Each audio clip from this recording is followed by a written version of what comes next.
नमस्कार विद्यार्थी मित्रांनो, परत एकदा आपले स्वागत आहे घे भरारी तू या आपले यूट्यूब चॅनलवर नवीन असाल तर चॅनलला सबस्क्राईब करा, बेल आयकन आणि सर्वात महत्त्वाचं म्हणजे व्हिडिओला लाईक करा. हा व्हिडिओ आपल्या मित्रांपर्यंत नक्की शेअर करा. चला तर मग आजच्या अभ्यासपूर्ण व्हिडिओला सुरुवात करूया. आणि विद्यार्थी मित्रांनो, या व्हिडिओमध्ये MPSC ग्रुप बी असेल, ग्रुप सी असेल, तसेच सर्व सरळ सेवा भरती असेल, त्यासाठी हा विषय अगदी महत्त्वाचा आहे. त्यामुळे हा व्हिडिओ शेवटपर्यंत नक्की पहा. हो, आणि आजचा हा विषय खरंच खूपच रंजक आणि महत्त्वाचा असणार आहे. अगदी बरोबर. आजच्या या सखोल चर्चेचे मुख्य ध्येय अगदी स्पष्ट आहे.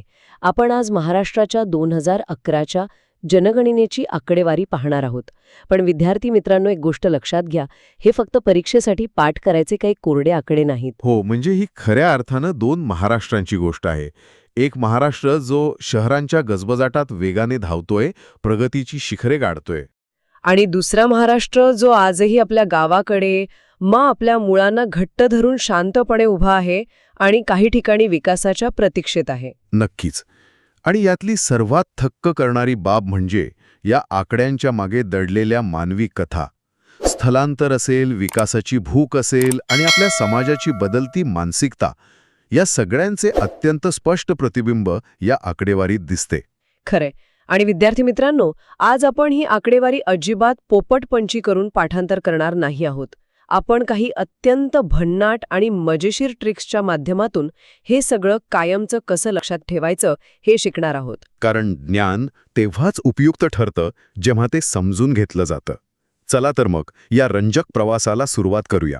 तर विद्यार्थी मित्रांनो, आजची दिनांक आहे 25 फेब्रुवारी 2026 आणि आपल्या आजच्या लेक्चरच्या पहिल्या पेजचा विषय आहे सर्वाधिक आणि सर्वात कमी लोकसंख्येचे जिल्हे. हो, आणि विद्यार्थी मित्रांनो, आकडेवारी पाहण्यापूर्वी जरा एक 3D दृश्य तुमच्या डोळ्यांसमोर आणा. इमॅजिन करा की महाराष्ट्राचा एक मोठा 3D नकाशा तुमच्या समोर आहे. बरोबर. आणि त्या नकाशावर एका बाजूला मुंबई, पुणे आणि ठाण्यातून आकाशाकडे झेपावणारे प्रकाशाचे मोठे खांब दिसत आहेत. ही आपली गर्दीची, स्वप्नांची शहरे आहेत. आणि दुसऱ्या बाजूला सिंधुदुर्ग आणि गडचिरोलीचा हिरवागार, नितांत सुंदर पण अत्यंत शांत आणि विरळ वस्तीचा परिसर दिसतोय. अगदी डोळ्यासमोर उभं राहिलं हे चित्र. तर या चित्रावरून आपण पाहूया की सर्वाधिक लोकसंख्येचे जिल्हे कोणते. 2011च्या आकडेवारीनुसार पहिल्या क्रमांकावर आहे ठाणे. तिथे तब्बल 1,10,00,000 लोक होते. बापरे, 1,10,00,000? हो ना. आणि त्या पाठोपाठ पुणे, मुंबई उपनगर, नाशिक आणि नागपूर यांचा क्रमांक लागतो. आता हे लक्षात कसं ठेवायचं, यासाठी माझ्याकडे एक जबरदस्त ट्रिक आहे. नक्की सांगा, विद्यार्थी मित्रांना खूप उपयोग होईल याचा. ट्रिक आहे पुण्यात मुन्ना नानाचा बंगला. ऐकायला मज्जा येते ना.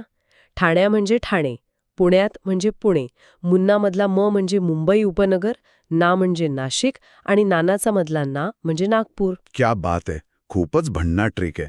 आता ही ट्रिक तर आपण लक्षात ठेवली, पण जर आपण याला व्यापक दृष्टिकोनाशी जोडले तर याचा नेमका अर्थ काय काढायचा? म्हणजे तुम्हाला म्हणायचंय की या गर्दीचं कारण काय? अगदी तेच. ठाणे, पुणे, मुंबई ही शहरे म्हणजे केवळ सिमेंटची जंगले नाहीत. ती महाराष्ट्राच्या अर्थव्यवस्थेची आणि विकासाची मुख्य इंजिन आहेत. रोजगाराच्या संधींमुळे राज्याच्या कानाकोपऱ्यातून लोक इथे येतात. पण सर, मला इथे एक प्रश्न पडतो. मग ही गर्दी केवळ रोजगारासाठीच आहे की आणखी काही कारणं आहेत? खूप चांगला प्रश्न विचारलात. रोजगार हे प्राथमिक कारण नक्कीच आहे, पण त्यासोबतच लाईफस्टाईल किंवा राहणीमान सुधारण्याची ओढ हेही एक मोठं कारण आहे. उत्तम वैद्यकीय सुविधा आणि मुलांसाठी दर्जेदार शिक्षण यामुळे संपूर्ण कुटुंबे स्थलांतरित होतात. हे अगदी पटण्यासारखं आहे. पण नाण्याला दुसरी बाजूही असतेच ना. आता आपण सर्वात कमी लोकसंख्येच्या जिल्ह्यांकडे वळूया. हो, हा तो शांत महाराष्ट्र ज्याबद्दल आपण सुरुवातीला बोललो. बरोबर. या यादीत सर्वात खाली आहे आपला सिंधुदुर्ग, जिथे लोकसंख्या होती फक्त 8,49,000. त्यानंतर येतात गडचिरोली, हिंगोली, वाशिम आणि भंडारा. आणि यासाठी पण एखादी सोपी ट्रिक आहे का? हो, तर विद्यार्थी मित्रांनो, ही यादी लक्षात ठेवण्यासाठी आपली ट्रिक आहे सिंधू गडावर हिंग विकून भंडारा खाते. वा, म्हणजे सिंधू म्हणजे सिंधुदुर्ग, गडावर म्हणजे गडचिरोली, हिंग म्हणजे हिंगोली, विकूनमधला वाशिमसाठी आणि भंडारा म्हणजे भंडारा जिल्हा. एकदम बरोबर ओळखलत. पण सर, यातून एक महत्वाचा प्रश्न उभा राहतो. इथे लोकसंख्या इतकी कमी का आहे? याचं मुख्य कारण म्हणजे भौगोलिक दुर्गमता, दाट जंगले आणि सर्वात मुख्य म्हणजे मोठ्या उद्योगांचा अभाव. हा तो महाराष्ट्र आहे जो निसर्गाच्या अगदी जवळ आहे पण विकासाच्या प्रतीक्षेत आहे. आता विद्यार्थी मित्रांनो, परीक्षेच्या दृष्टिकोनातून हे कसं महत्वाचं आहे ते पाहू. MPSCमध्ये लोकसंख्येनुसार जिल्ह्यांचा चढता उतरता क्रम वारंवार विचारला जातो. हो, तिथे जोड्या लावा असाही प्रश्न येऊ शकतो. त्यामुळे या ट्रिक्स तुमच्यासाठी गेम चेंजर ठरू शकतात. तर मग यावर एक संभाव्य बहुपर्यायी प्रश्न पाहूया. प्रश्न असा आहे की 2011च्या जनगणनेनुसार महाराष्ट्रातील सर्वात कमी लोकसंख्या असलेला जिल्हा कोणता? अ. गडचिरोली, ब. सिंधुदुर्ग, क. हिंगोली की ड. वाशिम? विद्यार्थी मित्रांनो, आपण जी ट्रिक पाहिली सिंधू गडावर, यात सिंधू पहिल्या क्रमांकावर येतो, त्यामुळे योग्य उत्तर आहे ब. सिंधुदुर्ग. अगदी बरोबर. आणि विद्यार्थी मित्रांनो, तुमच्या स्क्रीनवर या पेजच्या तळाला नोट्स बाय घे भरारी तू आणि तिरख्या अक्षरात वॉटरमार्क सुद्धा दिसेल. या सगळ्या दर्जेदार नोट्स आपल्या चॅनलच्या आहेत. हो, नक्कीच. आता आपण पुढच्या पेजकडे म्हणजेच आपल्या पुढच्या विषयाकडे जाऊया. आजचा दुसरा विषय आहे लोकसंख्येची घनता म्हणजेच डेन्सिटी. हा विषय तर खूपच इंटरेस्टिंग आहे. विद्यार्थी मित्रांनो, घनता म्हणजे एका चौरस किलोमीटरमध्ये किती लोक राहतात ते. आता पुन्हा एकदा 3D दृश्य कल्पनेत आणा. हो, एका बाजूला मुंबईची खचाखच भरलेली लोकल ट्रेन जिथे श्वास घ्यायला जागा नाहीये आणि दुसऱ्या बाजूला गडचिरोलीच्या दाट जंगलातील ती नितांत शांतता. तुम्हाला माहितीये का विद्यार्थी मित्रांनो, मुंबईच्या फक्त एका चौरस किलोमीटरच्या जागेत गडचिरोलीसारखी जवळपास 280 गावे बसू शकतील. बापरे, हा आकडा खरंच धक्कादायक आहे. हो ना.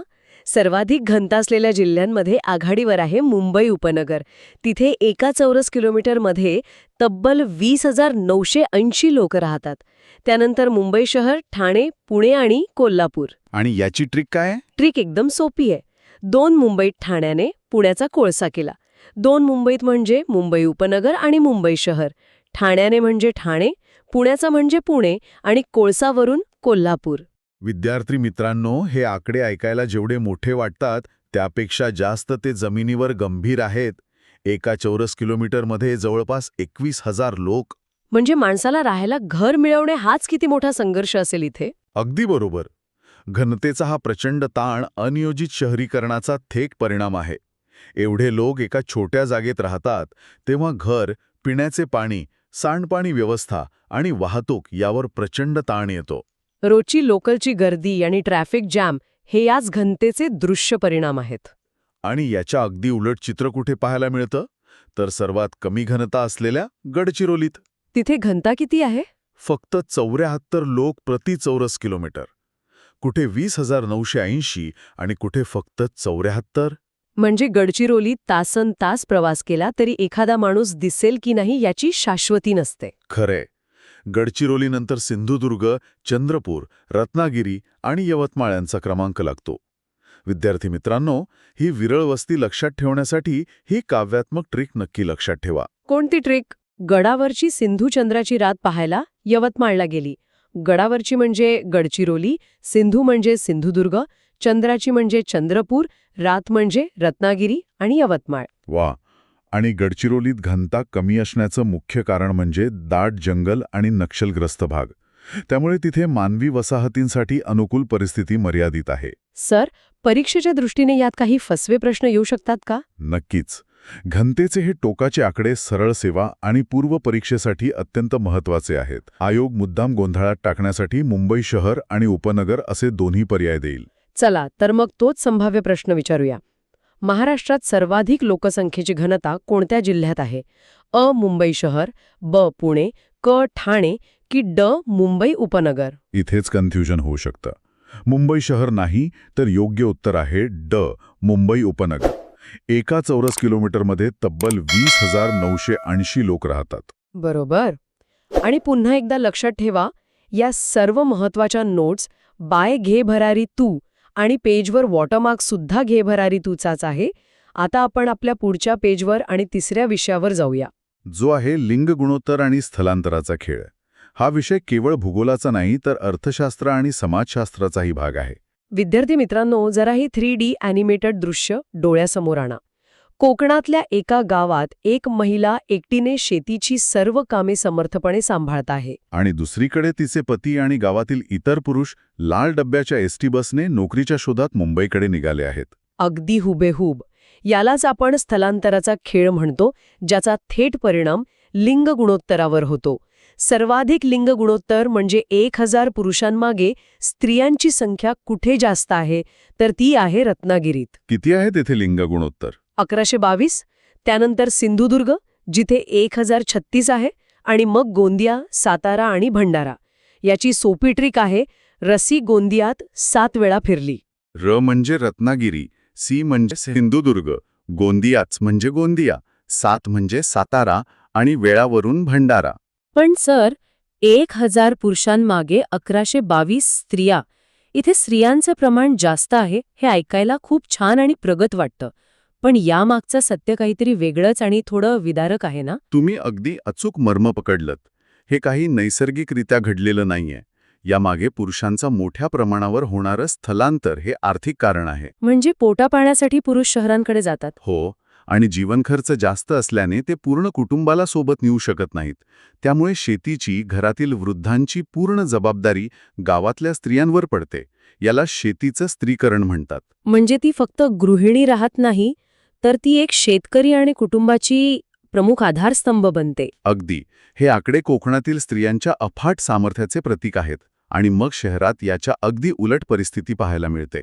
हो, सर्वात कमी गुणोत्तर आहे मुंबई शहरात, फक्त 832. त्यानंतर मुंबई उपनगर, ठाणे, पुणे आणि बीड. याची ट्रिक आहे, मुंबईच्या ठाण्यात पुण्याचा बीड लागला. मुंबईच्या म्हणजे मुंबई शहर आणि उपनगर, ठाण्यात म्हणजे ठाणे, पुण्याचा म्हणजे पुणे आणि बीड म्हणजे बीड. गावाकडून कामासाठी पुरुष एकटेच शहरात येतात. त्यामुळे शहरात पुरुषांची संख्या वाढते आणि लिंग गुणोत्तर विस्कळीत होते. स्थलांतराचा लिंग गुणोत्तरावरील हा जो परिणाम आहे तो MPSC मुख्य परीक्षेच्या दृष्टीने विश्लेषणात्मक प्रश्नांसाठी एक उत्तम केस स्टडी बनू शकतो. मग विद्यार्थी मित्रांनो, आता तुमचा अभ्यास तपासण्याची वेळ आली आहे. प्रश्न असा आहे की 2011च्या जनगणनेनुसार 1000 पेक्षा जास्त लिंग गुणोत्तर असलेले जिल्हे कोणते? पर्याय आहेत: अ फक्त रत्नागिरी, ब रत्नागिरी आणि सिंधुदुर्ग, क रत्नागिरी आणि सातारा, की ड सिंधुदुर्ग आणि गोंदिया. आणि योग्य उत्तर आहे ब रत्नागिरी आणि सिंधुदुर्ग. बरोबर. महाराष्ट्रात फक्त हे 2च जिल्हे असे आहेत जिथे स्त्रियांची संख्या पुरुषांपेक्षा जास्त आहे. रत्नागिरी 1122 आणि सिंधुदुर्ग 1036. आणि या पेजवर पण आपल्या हक्काच्या नोट्स बाय घे भरारी, तू आणि वॉटरमार्क आहे हे विसरू नका. आता आपण एका अशा वास्तवाकडे जाणार आहोत जे आपल्याला खऱ्या अर्थाने अंतर्मुख करेल. आजचा आपला चौथा विषय साक्षरता विरुद्ध बाललिंग गुणोत्तर. हा समाजाचा एक मोठा विरोधाभास आहे. हो, विद्यार्थी मित्रांनो, एका 3D दृश्यात एका बाजूला लॅपटॉप आणि पुस्तकांनी भरलेली, शिक्षणाने प्रगत झालेली मुंबई दिसतीये. आपण सर्वाधिक साक्षरता कुठे आहे ते पाहू. ती आहे मुंबई उपनगरात, जवळपास 89.91%. त्यानंतर मुंबई शहर, नागपूर, अकोला आणि अमरावती. ट्रिक लक्षात ठेवा.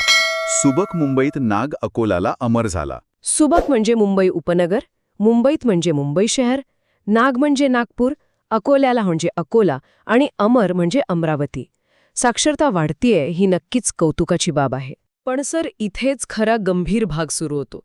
आणि त्यासाठीच आता 3D दृश्यात दुसऱ्या बाजूला बीडमधील सोनोग्राफी मशीनचा गैरवापर आणि धोक्याची लाल घंटा दिसू लागते. हो, कारण साक्षरता वाढली म्हणजे आपली मानसिकता खरंच बदलली आहे का, हे पुढच्या आकडेवारीवरून समजते. विद्यार्थी मित्रांनो, 0 ते 6 वयोगटातील बाललिंग गुणोत्तराची आकडेवारी भयानक आहे.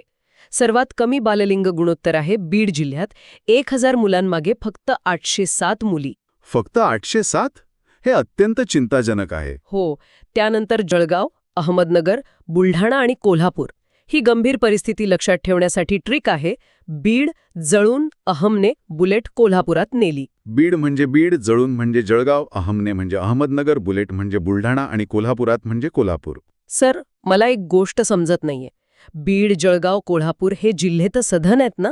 तिथे शिक्षणाचा प्रसार झालाय, मग तिथेच मुलींना नाकारण्याचं प्रमाण जास्त का? हाच तो समाजाचा भयानक विरोधाभास आहे. हे जिल्हे अविकसित नाहीत, पण आर्थिक सुबत्ता आणि तंत्रज्ञानाचा वापर करून मुलगी नाकारण्याची प्रवृत्ती वाढलीये. म्हणजे साक्षर असणे आणि खऱ्या अर्थाने सुशिक्षित असणे यातला हा भयानक फरक आहे. अगदी बरोबर. मुलगी नकोच, वंशाला दिवा हवा, ही मानसिकता यातून उघडी पडते. आणि परीक्षेच्या दृष्टीने हा मुद्दा खूप महत्वाचा आहे. मुलाखतीत पण विचारू शकतात ना? हो. बाललिंग गुणोत्तराचे हे जिल्हे सामाजिक प्रश्नांशी निगडीत असल्यानं मुलाखतीला आणि परीक्षेत हमखास विचारले जातात. तर विद्यार्थी मित्रांनो, संभाव्य प्रश्न नीट लक्षात ठेवा. महाराष्ट्रात सर्वात कमी बाललिंग गुणोत्तर कोणत्या जिल्ह्यात आहे? अ. जळगाव, ब. बीड, क. अहमदनगर की ड. कोल्हापूर? आणि याचं योग्य उत्तर आहे ब. बीड. 0 ते 6 वयोगटातील हा आकडा राज्याच्या भविष्यातील स्त्री-पुरुष प्रमाणाची भीषण परिस्थिती दर्शवतो. नक्कीच. आणि विद्यार्थी मित्रांनो, नोट्स बाय घे भरारी तू हे प्रत्येक पेजवर तुम्ही पाहतच आहात. आता आपण आजच्या लेक्चरच्या शेवटच्या टप्प्यात म्हणजेच 5व्या पेजवर आलो आहोत. आणि आजचा शेवटचा विषय आहे अनुसूचित जमाती म्हणजेच एसटी आणि त्यांचा संघर्ष. विद्यार्थी मित्रांनो, डोळ्यासमोर नंदुरबार आणि गडचिरोलीचं निसर्गरम्य जंगल आणा. तिथले आदिवासी बांधव, त्यांची समृद्ध संस्कृती आणि त्याचवेळी आधुनिक विकासाकडे पाहणारा त्यांचा आशादायी चेहरा असे हे 3D चित्रण आहे. एसटी लोकसंख्येचे सर्वाधिक प्रमाण म्हणजेच टक्केवारी कुठे आहे? ती आहे नंदुरबारमध्ये, तब्बल 59.28%. त्यानंतर गडचिरोली आणि धुळे यांचा क्रमांक लागतो. याची ट्रिक अतिशय सोपी आहे. नंदू गडावर धुळीत पडला. नंदू म्हणजे नंदुरबार, गडावर म्हणजे गडचिरोली आणि धुळीत म्हणजे धुळे. सर, या आकडेवारीचं काय विश्लेषण करता येईल? आपण जर पाहिलं तर जवळजवळ 70% आदिवासी लोकसंख्या असलेला नंदुरबार हा एक वैशिष्ट्यपूर्ण जिल्हा आहे. यांची स्वतःची समृद्ध संस्कृती आहे, पण हा समाज विकासाच्या मुख्य प्रवाहापासून दूर राहिला आहे. म्हणजे एका बाजूला त्यांची जीवनशैली निसर्गाच्या जवळची आहे, पण शिक्षण आणि आरोग्याच्या आधुनिक सुविधा त्यांच्यापर्यंत अजून पोहोचायच्या आहेत. बरोबर. अस्मिता जपणे आणि आधुनिक विकास साधणे या द्वंद्वात हा समाज आज उभा आहे. आणि यावर परीक्षेत कसा प्रश्न अपेक्षित आहे सर? आदिवासी लोकसंख्येची टक्केवारी आणि जिल्हे, राज्यसेवा आणि सरळ सेवा अशा दोन्ही ठिकाणी महत्वाचे आहेत. इथे टक्केवारी विचारली आहे की एकूण लोकसंख्या हे नीट वाचणे गरजेचे असते. मग संभाव्य प्रश्न पाहूया. महाराष्ट्रात एकूण लोकसंख्येच्या तुलनेत अनुसूचित जमातीचे सर्वाधिक प्रमाण कोणत्या जिल्ह्यात आहे? अ. गडचिरोली, ब. धुळे, क. नंदुरबार की ड. पालघर? आणि योग्य उत्तर आहे क. नंदुरबार. नंदुरबारमध्ये हे प्रमाण एकूण लोकसंख्येच्या 69.28% आहे. आज आपण खूप सारी माहिती कव्हर केली. हो, आणि समारोप करताना मला एवढंच सांगायचंय की आज आपण पाहिलं की रंजक ट्रिक्स वापरून अभ्यास किती सोपा होतो. या आकडेवारीने आपल्याला धावणारी शहरे आणि थांबलेली गावे अशा 2 महाराष्ट्रांचं दर्शन घडवले. पण विद्यार्थी मित्रांनो, जाता जाता एक विचार करायला लावणारा प्रश्न मला इथे मांडायचा आहे. आपण ही 2011ची आकडेवारी पाहिली. आता 1 दशकापेक्षा जास्त काळ लोटला आहे. हो, आणि करोनानंतरच्या काळात आपण स्थलांतराचा वेगळा प्रवाह पाहिलाय. अगदी तेच. जेव्हा नवीन जनगणनेची आकडेवारी समोर येईल, तेव्हा ती महाराष्ट्राचा कोणता नवीन अध्याय लिहील?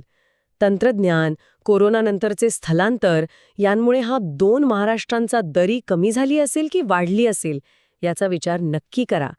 आणि विद्यार्थी मित्रांनो, तुम्हाला आजचं लेक्चर कसं वाटलं ते नक्की कमेंटमध्ये कळवा. आणि पुढील लेक्चर कोणत्या विषयावर घ्यायचं आहे तेही कमेंट बॉक्समध्ये नक्की सांगा.